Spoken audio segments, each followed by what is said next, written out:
Hashtag kind lady gives black man a lift. What he does next shocks her. Hashtag part 1. The encounter. The rain fell in heavy sheets that Wednesday afternoon as Sarah Jenkins drove home from Oakwood Elementary School. After a long day of teaching third graders, all she wanted was a hot cup of tea and her cozy couch. The windshield wipers struggled against the downpour as she navigated the rural highway that led to her small neighborhood. About 3 miles from town, Sarah noticed a figure walking along the shoulder of the road. The person moved slowly, hunched against the rain, completely soaked. As she drew closer, she saw it was a young black man, perhaps in his mid-20s, carrying a heavy backpack that seemed to weigh him down with each step. Sarah's fingers tightened on the steering wheel. Her mother's warnings about picking up strangers echoed in her mind. Yet something about the young man's determined walk in such terrible weather touched her heart. Before she could think twice, she found herself slowing down her blue Honda Civic. She pulled over a few feet ahead of him and rolled down her passenger window. Rain immediately splattered inside her car. "Do you need a ride somewhere?" Sarah called out over the sound of the storm. The young man jogged up to her car, already completely drenched. Water dripped from his short black hair onto his face. His jeans and gray hoodie were dark with rain. "Are you sure you don't mind?" he asked, his voice deep but gentle. "I'm pretty wet." Sarah nodded. "Get in before you catch pneumonia." He opened the door and carefully climbed in, trying to keep his wet clothes from touching too much of her car's interior. The smell of rain filled the small space. "Thank you so much," he said, placing his backpack between his feet. "My car broke down about 2 miles back. No one would stop." "I'm Sarah," she said, extending her hand after a moment's hesitation. "Marcus Wilson," he replied, shaking her hand with a firm but gentle grip. "I really appreciate this. I was starting to think I'd have to walk the whole way to Millfield." Sarah pulled back onto the road, windshield wipers fighting the heavy rain. "That's where I'm headed to. It's still about 15 minutes away in this weather." She stole glances at her passenger. Marcus sat with perfect posture, his hands resting on his knees. Despite being soaked, he seemed composed. He caught her looking and gave a small, polite smile. "I don't usually do this," Sarah admitted. "Pick up strangers, I mean." Marcus nodded. "I understand. And I'm grateful you made an exception today." As they drove, Sarah noticed how Marcus tried to take up as little space as possible. He answered her basic questions politely, but didn't offer much information about himself. "Are you from around here?" she asked, trying to ease the awkward silence. "My grandmother lives in Millfield. I'm going to visit her," he said. "She hasn't been feeling well lately." Sarah nodded, feeling the gentle weight of kindness she hoped she was showing. Here was a young man, caught in terrible weather, just trying to reach his sick grandmother. "Well, I'm glad I could help," she said, turning the heater up a notch when she noticed him shiver slightly. Little did Sarah know that this simple act of kindness, stopping for a stranger on a rainy day, would lead to events that would completely change her perspective on life. The man sitting quietly beside her was about to surprise her in ways she could never have imagined. The wipers slapped rhythmically against the windshield as Sarah and Marcus continued their drive. Rain drummed on the roof of the Honda Civic, creating a constant background noise that filled the silences between their conversation. "So what do you do, Marcus?" Sarah asked, hoping to make the drive less awkward. Marcus shifted in his seat, seeming more comfortable now. "I'm a nursing student at community college, 2nd year." His voice carried a note of pride. "I work weekends too, to pay for school." Sarah nodded, impressed. "That's a tough program. My cousin is a nurse at Memorial Hospital. She loves it, but says the training nearly broke her." "It's worth it," Marcus replied. "When my mom got sick a few years back, the nurses made all the difference. They treated her with dignity. I want to be that person for someone else." As Marcus spoke about his studies, Sarah realized her initial nervousness had faded. There was something genuine about the way he described his passion for healthcare. His eyes lit up as he talked about the pediatric rotation he'd just completed. "What about you?" Marcus asked. "You mentioned you were heading home from work." "I teach 3rd grade at Oakwood Elementary," Sarah said, slowing the car as they approached a sharp curve. "Been there 6 years now." "That's amazing," Marcus said with genuine enthusiasm. "Teachers made a huge difference in my life, especially Mrs. Abernathy in 4th grade. She's the first one who told me I could be whatever I wanted. Sarah smiled, warming to their conversation. That's what we hope to do. Sometimes I wonder if the kids hear anything I say, but then years later one comes back and tells me something I said that stuck with them. The rain began to ease slightly, and Sarah could see more of the road ahead. She noticed a small gas station coming up on the right. Would you like to stop and get something warm to drink? She offered, surprising herself with the suggestion. 20 minutes ago, she'd been hesitant to even let this stranger into her car. Marcus considered for a moment. That's kind of you, but I don't want to delay you. My grandmother is expecting me, and I'm already running late because of the car trouble. Sarah nodded, understanding his concern. Of course. Family first. As they passed the gas station, Marcus looked at his phone. Still no service out here. I wish I could let my grandmother know I'm on my way. The reception gets better closer to town, Sarah assured him. About 5 more minutes, and you should be able to call her. They drove in comfortable silence for a moment. Sarah realized that in another life, under different circumstances, they might have been friends or colleagues. The thought made her reflect on how quickly she judged him based only on his appearance and the situation. I appreciate you taking a chance on me, Marcus said quietly, as if reading her thoughts. Not everyone would stop for a stranger in this weather. Especially. He didn't finish the sentence, but Sarah understood. I almost didn't, she admitted. But then I thought about how I'd feel walking in that rain, and I couldn't just drive past. Marcus smiled. My grandmother always says that character is shown in the moments when no one's watching and you have nothing to gain. He looked at Sarah with genuine appreciation. Thank you. The car rounded another bend in the road, and suddenly the engine made a strange noise, a high-pitched whine followed by a series of metallic clanks. That doesn't sound good, Sarah said, her fingers tightening on the steering wheel. Marcus sat up straighter, instantly alert. Pull over when you can, he advised, his voice calm but serious. Something's not right. Sarah's heart sank as she guided the car to the side of the road. The engine shuddered once, twice, and then went silent. They were stopped now, still miles from town, with the rain starting to intensify again. What had begun as a simple good deed was now becoming much more complicated. Sarah looked at Marcus with worry in her eyes, not yet knowing that this breakdown would lead to the most surprising part of their encounter. Sarah turned the key in the ignition, hoping desperately that the car would start. The engine made a weak grinding noise and then fell silent. She tried again with the same result, her worry growing with each failed attempt. Come on, not now, she muttered, hitting the steering wheel in frustration. Outside, the rain had picked up again, beating against the windows like tiny drumming fingers. The sky had darkened considerably, making the late afternoon look like evening. They were stopped on a stretch of rural highway where cars rarely passed, especially in weather like this. Marcus looked around, assessing their situation. How's your phone signal? He asked calmly. Sarah checked her phone. 1 bar, barely.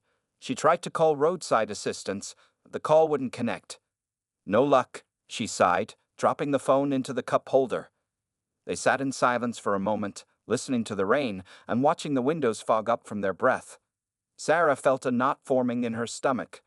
What had started as a simple act of kindness was turning into a stressful ordeal.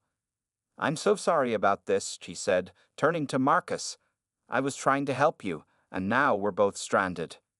Marcus smiled reassuringly. These things happen. Cars break down, rain falls. It's not your fault. Sarah nodded, grateful for his understanding. She tried the engine again without success, then popped the hood release. I should at least look at it, though I have no idea what I'm looking for. Wait, Marcus said, reaching for his backpack.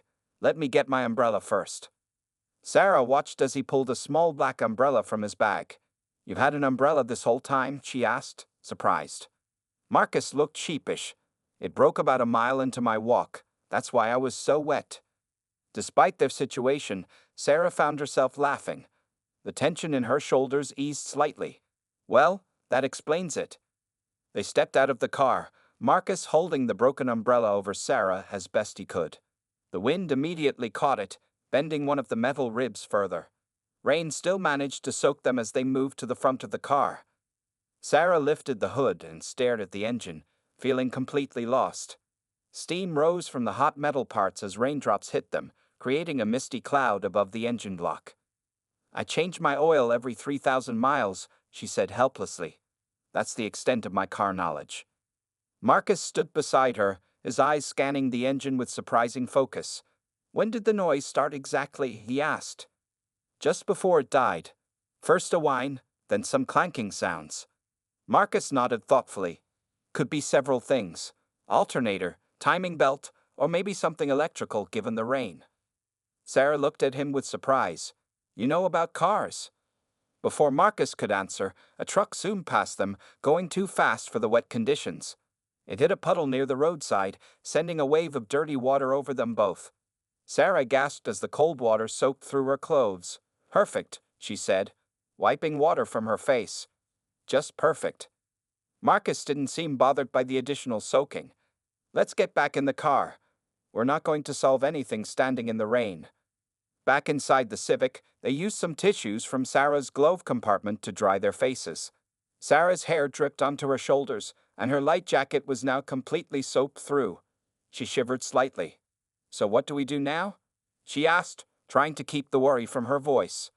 Night would be falling soon, and they were stuck in the middle of nowhere with limited phone service and a dead car. Marcus looked thoughtful. We have a few options. We can keep trying to call for help. We can wait for a good Samaritan to stop, or... He paused, seeming hesitant to continue. Or what? Sarah prompted. Or I could take a closer look at your car, Marcus said. I might be able to figure out what's wrong. Sarah looked at him skeptically. No offense, but you're a nursing student. What do you know about fixing cars? Marcus smiled, a genuine, warm smile that reached his eyes. That's the thing, Sarah. There's something I haven't told you yet about myself. Outside, the rain continued to fall as darkness crept in around them. The broken-down car on the side of the rural highway seemed smaller and more vulnerable with each passing minute. Sarah found herself wondering what this mysterious young man was about to reveal, and whether it would be their salvation or add to her growing anxiety. Sarah studied Marcus's face carefully. They were strangers trapped in a car together on a deserted road, and now he was saying he had something to reveal. Her mind raced with possibilities. What haven't you told me? She asked, trying to keep her voice steady. Marcus reached for his backpack between his feet.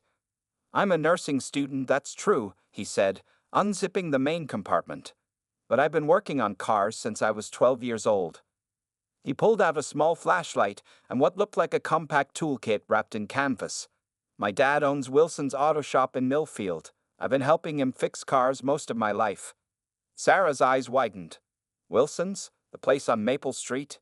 Marcus nodded. That's us. Family business for 3 generations now. He started organizing his tools on his lap. I worked there weekends and some evenings to help pay for nursing school. Why didn't you mention this earlier? Sarah asked, a mix of relief and curiosity washing over her. Marcus shrugged. Most people don't think car mechanic when they see a nursing student. And honestly, when you're a black man getting into a stranger's car, you try to seem as non-threatening as possible. He said this matter-of-factly, without bitterness. Sarah felt her cheeks warm with embarrassment, recognizing the truth in his words. I'm sorry, she said quietly. Don't be, Marcus replied. It's just how things are sometimes. Now, let me take a real look at your car. I think I might know what's wrong based on the sounds you described. Despite the pouring rain, Marcus got out of the car again. This time he moved with purpose, retrieving a small LED headlamp from his bag and strapping it to his forehead. Sarah watched through the foggy windshield as he leaned into the engine compartment, the beam of light moving methodically across different parts.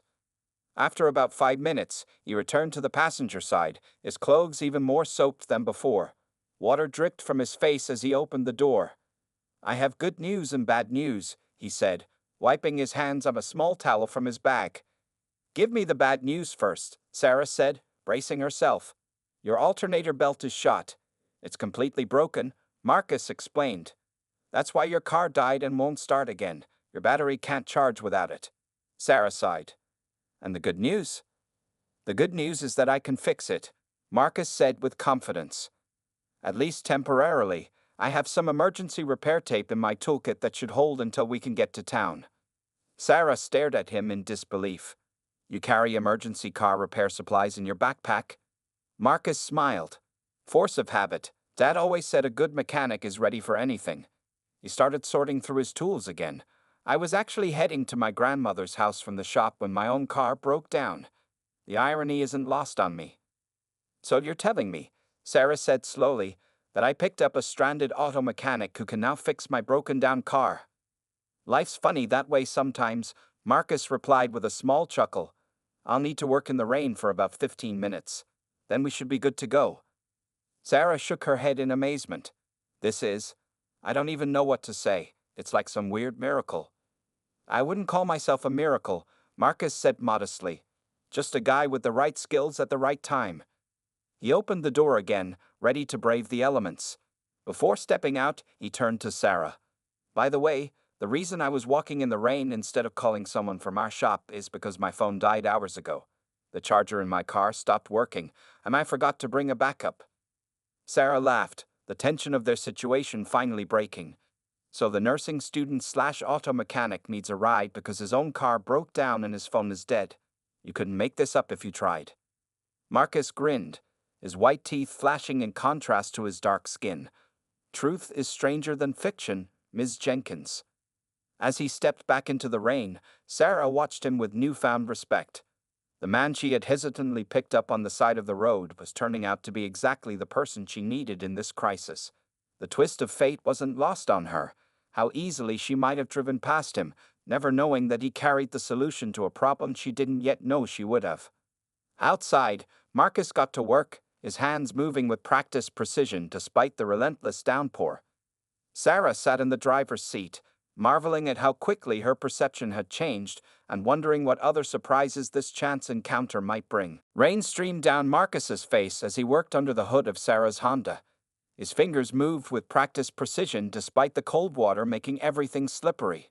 The small LED headlamp attached to his forehead cast a narrow beam of light on the engine components, creating shadows that danced with each movement of his head. Sarah watched from inside the car, amazed at how confident he seemed. After a few minutes of sitting alone, curiosity got the better of her. She grabbed her jacket, pulled it over her head, and joined Marcus at the front of the car. Is there anything I can do to help? She asked, huddling under the hood for some protection from the rain. Marcus glanced up, surprised to see her. You could hold this flashlight, he said, handing her a small but powerful torch from his toolkit. Point it right here. Sarah took the flashlight and directed it where he indicated. From this position, she could see exactly what he was doing. His hands moved with the confidence of someone who had performed these actions hundreds of times before. So that's the broken belt? She asked, pointing to a frayed rubber strap hanging loosely between two metal components. That's it, Marcus confirmed. Your serpentine belt. It controls multiple systems, including your alternator. When it snapped, your battery stopped charging, and eventually the car died. He pulled a roll of heavy-duty black tape from his bag. This is specialized repair tape. It's not a permanent solution, but it should get us to town. Sarah watched, fascinated, as Marcus carefully aligned the broken ends of the belt and began wrapping the special tape around it. His fingers worked methodically, applying even pressure with each layer. My dad used to take our family car to a shop whenever anything went wrong, Sarah said. I never learned how any of this works. Marcus nodded without looking up from his work. A lot of people don't. Cars seem complicated, but they're really just systems working together. Once you understand the basics, it all makes sense. Could you show me a little bit, just so I know what to look for next time? Sarah asked, surprising herself with her own request. Marcus paused and looked at her, raindrops clinging to his eyelashes. A smile spread across his face. Sure.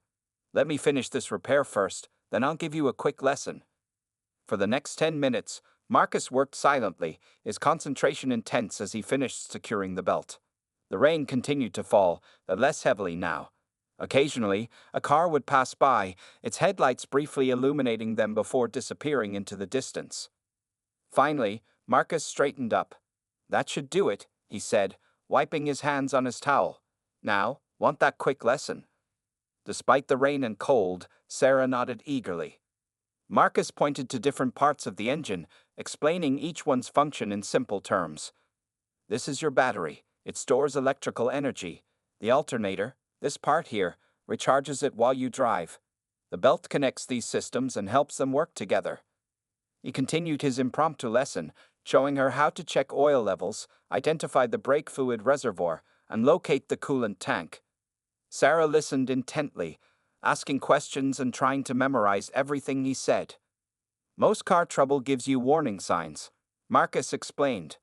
Strange noises, warning lights, changes in how the car handles. Pay attention to those, and you can prevent bigger problems. This is actually really interesting, Sarah said, genuinely engaged. I wish someone had taught me this years ago.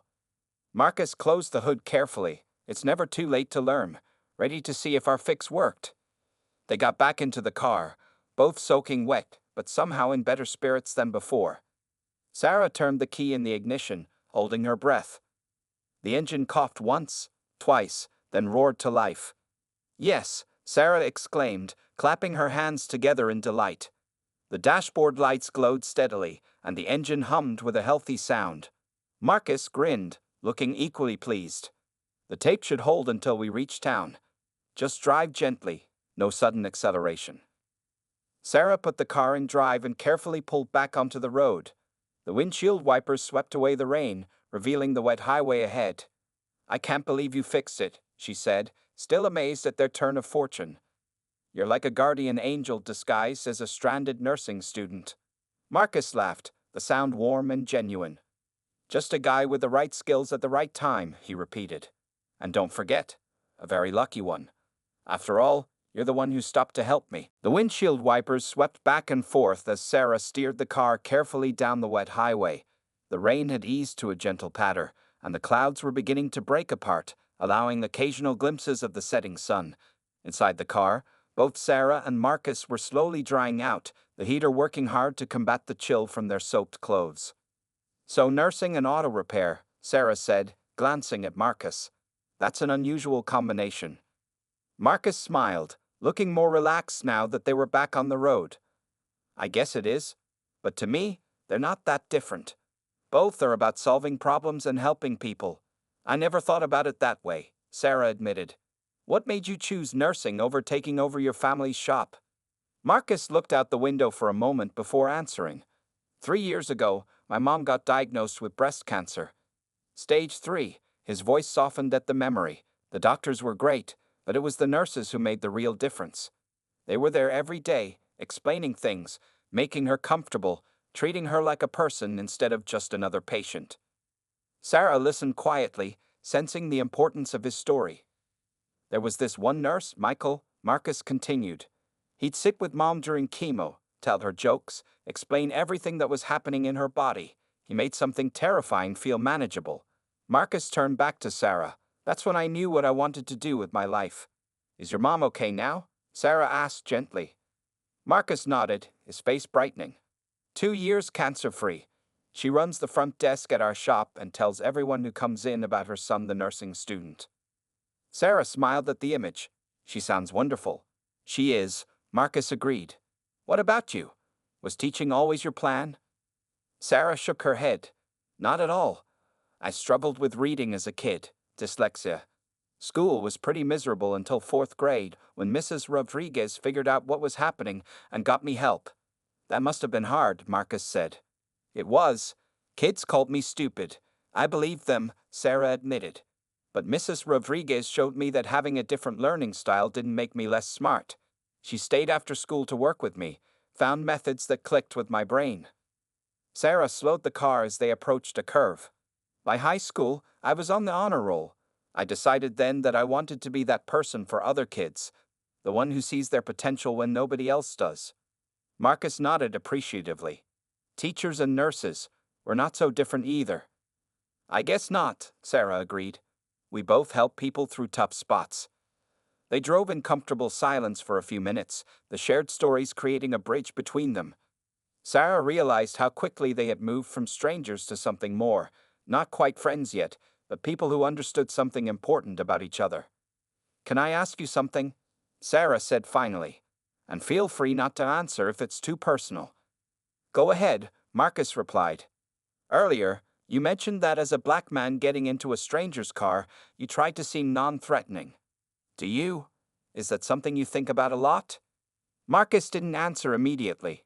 When he did, his voice was thoughtful. It's like background music in my life, sometimes louder, sometimes quieter, but always there. I don't resent it exactly. It's just reality. Sarah gripped the steering wheel tighter. I'm sorry. That must be exhausting. The thing is, Marcus said, most people are like you. Basically good, just cautious. And I get it. Everyone wants to be safe. He smiled slightly.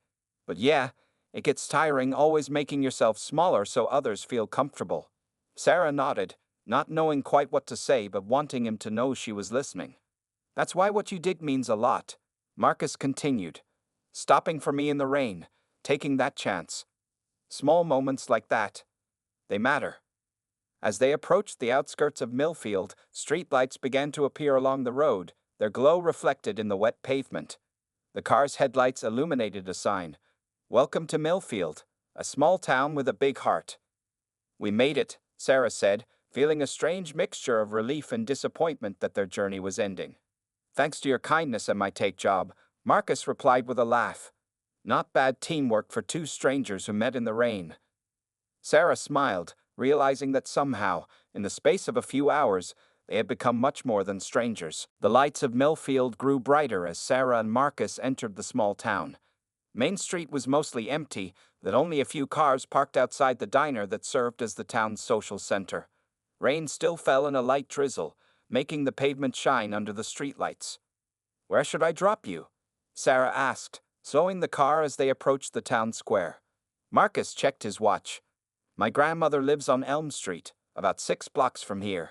But I'm starving, and I owe you dinner for the ride and putting up with all this drama. Sarah started to protest. You don't owe me anything. You fixed my car. Fair trade, then, Marcus insisted with a smile. Your kindness for my mechanical skills. But please, let me buy you dinner. Rose's Diner makes the best meatloaf in the county. Sarah hesitated. She was tired and still damp from the rain, but her own home was empty, with nothing in the refrigerator except leftover pasta and half a carton of milk. And something about the evening made her reluctant to end their time together so abruptly. Okay, she agreed. But I'm having pie for dessert. Rose's apple pie is famous for a reason. Marcus grinned. Deal. Sarah parked in front of the diner, and they hurried through the light rain to the entrance. A bell jingled as they pushed open the door, and warm air scented with coffee and fried onions enveloped them. The diner was about half full, mostly with locals enjoying an early dinner. A few heads turned as they entered, but most people quickly returned to their meals and conversations. A gray-haired waitress approached them, menus in hand. Sit anywhere you like, dears. Kitchen's open for another hour. They chose a booth by the window, sliding onto the red vinyl seats. Marcus picked up the laminated menu, but his eyes kept drifting to the phone charging station near the counter. Go ahead, Sarah said, noticing his distraction. Call your grandmother. She must be worried. Marcus nodded gratefully and headed to the phone station. Sarah watched as he plugged in his device and waited for it to power up enough to make a call. His face lit up when the screen came to life, and he quickly dialed a number. Sarah couldn't hear the conversation, but she could see Marcus's expressions, first explaining, then reassuring, and finally smiling as he spoke to his grandmother. After a few minutes, he returned to the table, looking relieved. Everything okay? Sarah asked. All good, Marcus confirmed. Grandma was starting to worry, but now she's just glad I'm safe. She said to take my time and enjoy dinner. The waitress returned to take their orders. Meatloaf for Marcus, a club sandwich for Sarah, and coffee for both.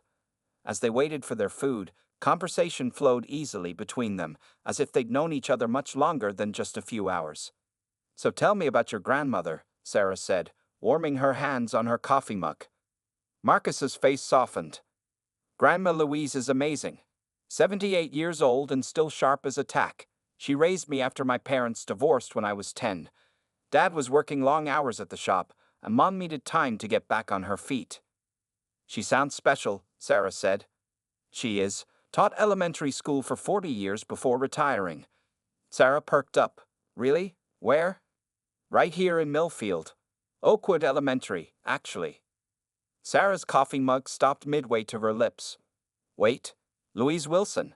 Mrs. Wilson, who taught second grade. Marcus stared at her. You know my grandmother? Know her? She's a legend at Oakwood, Sarah exclaimed. There's a reading garden named after her. All the veteran teachers talk about how amazing she was. Marcus laughed in disbelief. That's definitely Grandma. She still corrects my grammar when I visit. Mrs. Wilson was one of the reasons I applied to Oakwood, Sarah admitted. My mentor in college told me about her innovative teaching methods. I've always wanted to meet her.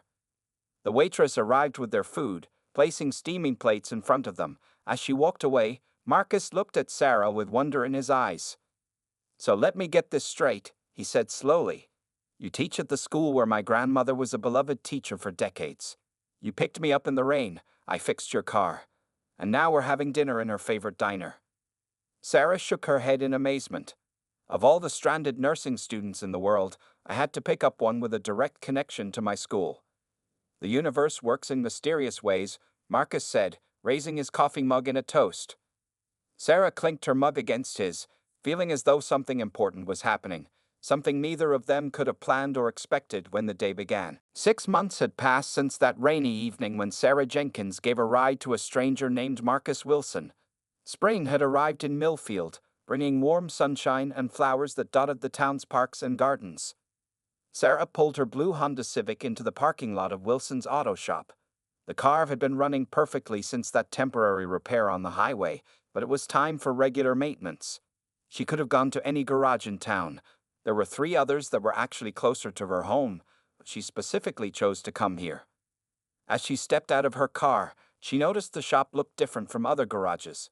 Colorful potted plants lined the entrance, and the waiting area visible through the large windows looked more like a comfortable living room than a typical auto shop. The bell jingled as Sarah entered. A woman in her 60s looked up from behind the front desk and smiled warmly. Sarah, right on time, she said, standing to greet her. Marcus will be finished with his current job in about 10 minutes. No rush, Mrs. Wilson, Sarah replied, giving Marcus's mother a quick hug. How are you feeling today? Strong as an ox, Mrs. Wilson said proudly. 2 years and 3 months cancer-free. Sarah smiled. In the months since meeting Marcus, she had become a regular visitor at the Wilson home, often joining them for Sunday dinners where she would sit for hours listening to Louise Wilson's stories about teaching at Oakwood Elementary. Sarah settled into one of the comfortable chairs in the waiting area and picked up a magazine. But before she could open it, the door to the garage opened and Marcus appeared, wiping his hands on a rag. He wore blue coveralls with the Wilson's Auto Shop logo, but a stethoscope hung around his neck. A gift from his nursing school classmates. Sarah, I thought I heard your voice, he said, his face lighting up.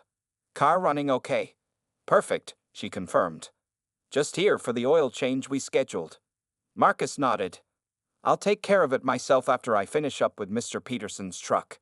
He checked his watch. Are we still on for the community center at 7? Absolutely, Sarah replied. I have all the handouts printed and ready to go. Mrs. Wilson looked up from her computer. You two are doing important work. I'm proud of both of you. What had started as a chance encounter in the rain had evolved into something neither Sarah nor Marcus could have predicted. 3 months after their first meeting, Marcus had approached Sarah with an idea. He had noticed that many women who came into the shop had no basic knowledge of car maintenance, just like Sarah that day on the highway. Together, they had developed a workshop called Car Basics for Everyone, which they now taught twice a month at the Millfield Community Center. Marcus handled the technical aspects, while Sarah used her teaching skills to create easy-to-understand materials. The free workshops have become surprisingly popular, especially among single women and elderly residents. Mrs. Rodriguez called this morning, Sarah told Marcus. She wants to know if we can do a special session for the high school seniors before they graduate. Many of them will be going off to college with cars, but no idea how to maintain them. Great idea, Marcus said enthusiastically. We could adapt the curriculum for younger drivers. As they talked, the door opened and an elderly woman entered, leaning on a cane. It was Louise Wilson, Marcus's grandmother and Sarah's professional inspiration. I thought I might find you both here, she said, her voice still strong despite her years. Planning another workshop?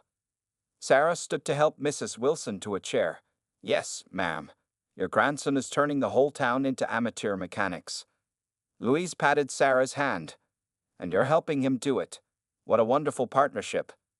Sarah smiled, thinking about how much her life had changed since that rainy day. She had stopped to help a stranger out of simple kindness, never expecting anything in return. Instead, she had gained a close friend, a mentor in Louise, and a new purpose with their community workshops. You know, Louise said thoughtfully, sometimes the smallest decisions can change your life forever. A simple yes or no, stop or keep driving. She looked between Sarah and Marcus with knowing eyes. I'm so glad you stopped that day, Sarah. So am I, Sarah replied, watching as Marcus returned to the garage to finish his work. It might be the best decision I ever made.